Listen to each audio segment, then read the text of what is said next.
Friday night, Oregon State and Washington State's lawyers filed lawsuit against the commissioner, filed lawsuit against the Pac-12 conference, whatever's left of it. They are arguing over the assets in the conference office, supposedly $55 million. That's the amount of money that is there. They're arguing who's going to control the NCAA March Madness units. That's the amount of money that's paid over a 5-year span to any team that plays in March Madness. They're arguing, why is the commissioner calling a board of directors meeting?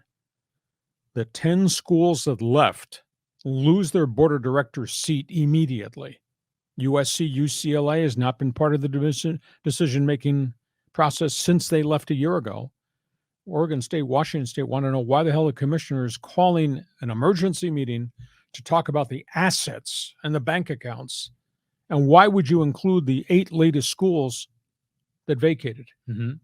So they're filing a lawsuit, and they're asking for a restraining order to freeze everything in that office, that nobody can make a decision about the business of the Pac-12, including the 8 schools' board of director members who should not be sitting at the table any longer.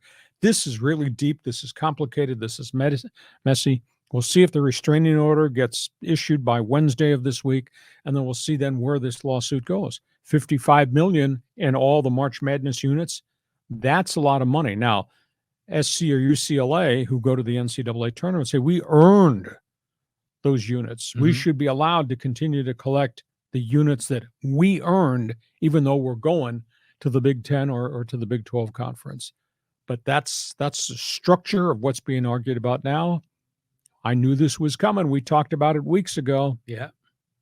If they have to liquidate those assets, game over for the Pac-12, right? I mean, it would just be completely disintegrated.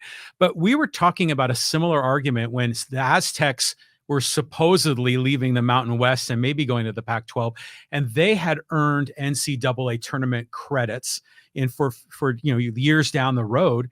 And we thought that was justified, that San Diego State earned that and it was legit. And now I'm wondering, are we applying a double standard here?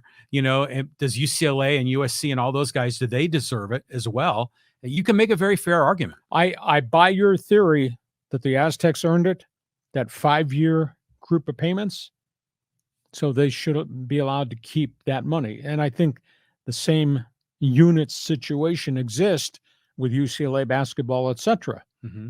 But there's $55 million in the bank account.